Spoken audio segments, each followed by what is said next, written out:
GhostLabels.com. Welcome to Tape Label Studio.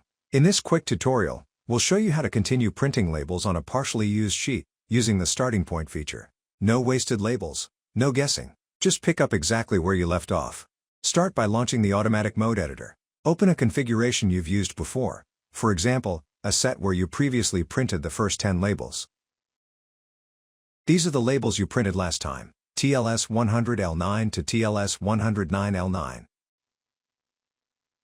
To print the next set, simply increment the first label ID to TLS 110L9.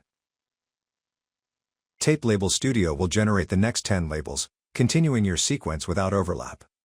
Now let's tell Tape Label Studio where to start printing on the sheet. Click on Page Layout in the ribbon menu.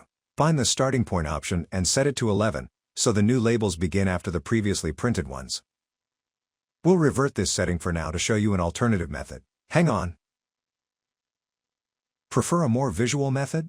Use GhostLabels. They act as placeholders for unused labels, or, in our case, for labels already printed, making it easier to see where your next batch should begin.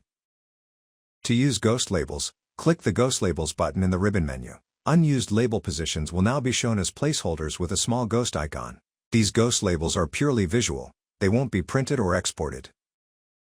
In the preview, right-click on the first empty label, for example, label 11, open the context menu and select Set as Starting Point. Tape Label Studio will move all labels to be printed to the selected starting point.